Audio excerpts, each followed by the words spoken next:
Pemirsa Indo Pauliau dimanapun Anda berada, tetap jaga prokes dan sukses selalu.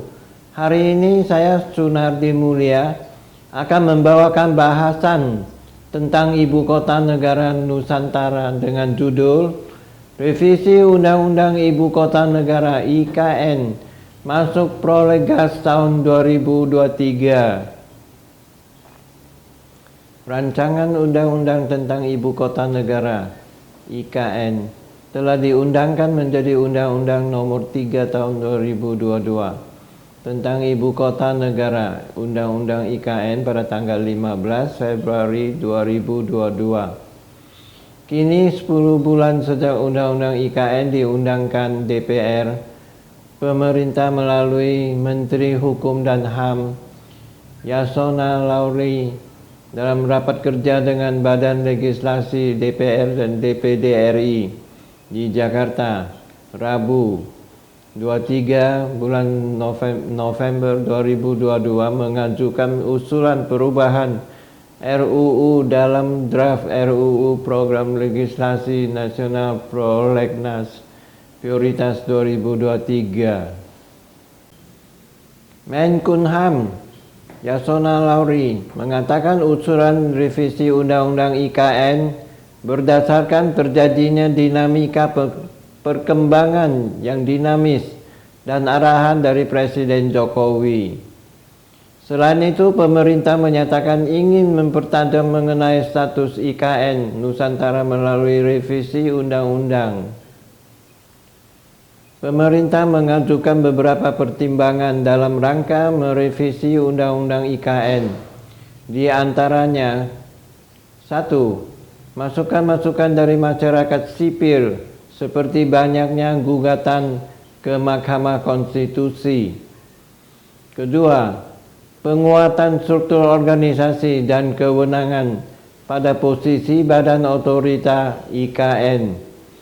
Ketiga, mengakomodasi keinginan investor yaitu merubah status lahan menjadi awalnya hanya hak pengelolaan menjadi hak kepemilikan. Hak tanah yang awalnya selama 90 tahun menjadi 180 tahun. Struktur organisasi, kewenangan dan pertahanan, struktur pembiayaan dan kewenangan kementerian atau lembaga bisa dimandatkan langsung ke otoritas selaku pengelola IKN. Keenam, memudahkan pendanaan atau pembiayaan membangun ibu kota baru. 7. Membenahi aturan-aturan Undang-Undang IKN yang diatur dalam peraturan pemerintah dan peraturan presiden. Aturan tersebut diperkuat langsung dan diatur dalam undang-undang.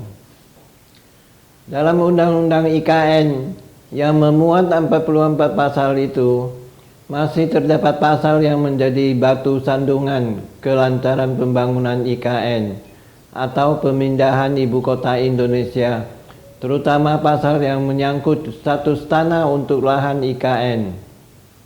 Hal krusial lain juga menjadi sorotan dalam perubahan status tanah itu adalah tanah yang semula diatur berstatus sebagai tanah untuk hak kelola akan berubah menjadi status hak kepemilikan. Munculnya usulan perubahan terhadap status tanah ini dipicu oleh adanya keinginan pemilik modal yang akan bermitra di wilayah IKN. Dalam wacana perubahan status tanah IKN, pokok pembahasan menitikkan beratkan kepada adanya keinginan pemilik modal untuk memiliki tanah di sana dan bukan sebagai pengelola tanah dengan waktu tertentu yang ditetapkan pemerintah. Pemilik modal mengusulkan perubahan pengakuan hak kelola tanah selama 90 tahun bisa 2 kali lipat menjadi 180 tahun. Dan diganti menjadi hak kepemilikan, atau dengan kata lain, bagaimana tanah di lokasi pembangunan IKN dan sekitarnya bisa dibeli oleh pemilik modal. Dalam mendorong usulan revisi Undang-Undang IKN, pemerintah sebetulnya akan menghadapi tantangan berat menyangkut aturan mengenai status kepemilikan tanah atas nama pemerintah sesuai peraturan yang berlaku saat ini.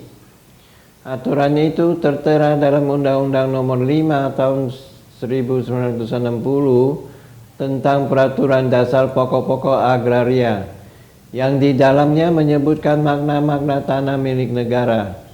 Dalam hal ini bahwa negara menguasai tanah apabila belum ada hak atas tanah apapun. Merujuk kepada hukum agraria, bahwa lahan yang sudah dikuasai oleh negara itu tidak lantas bisa dijual kepada siapapun, termasuk pihak swasta dan perorangan, juga kepada pihak asing. Namun di sisi lain, terdapat peluang negara melakukan proses penjualan lahan atau perubahan status tanah milik pemerintah setelah negara memilikinya, apabila sudah bisa melewati tahapan pengalihan ases negara.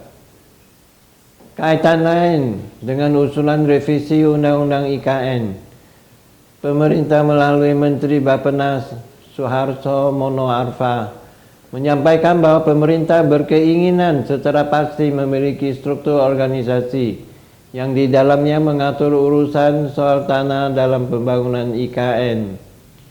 Struktur organisasi diharapkan memiliki wewenang soal pertanahan maupun struktur pembiayaan.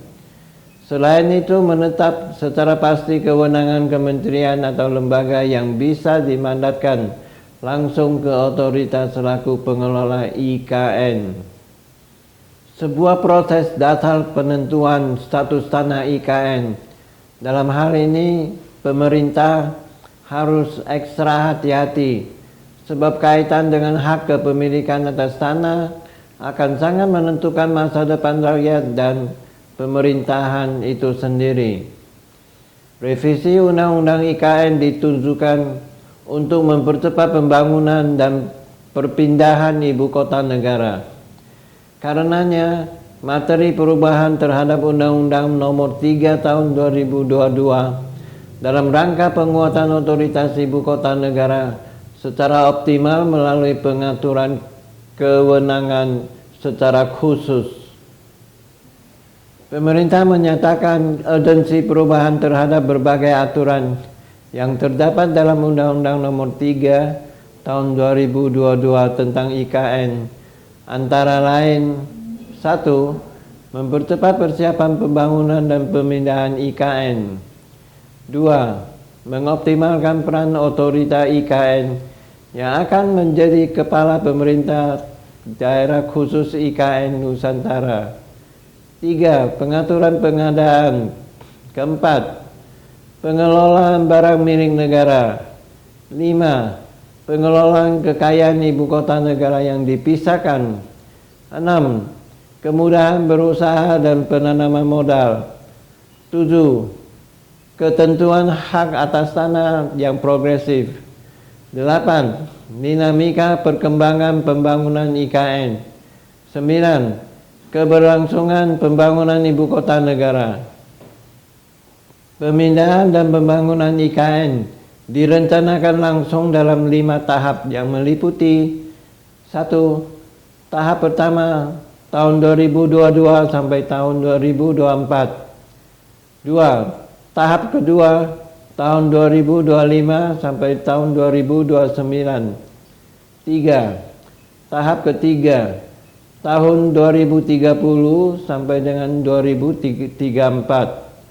4. Tahapan keempat tahun 2035 sampai 2039. 5. Tahap kelima tahun 2040 sampai tahun 2045. Adapun kebutuhan investasi untuk pembangunan IKN sampai 2024 mencapai 466 sampai dengan 486 triliun.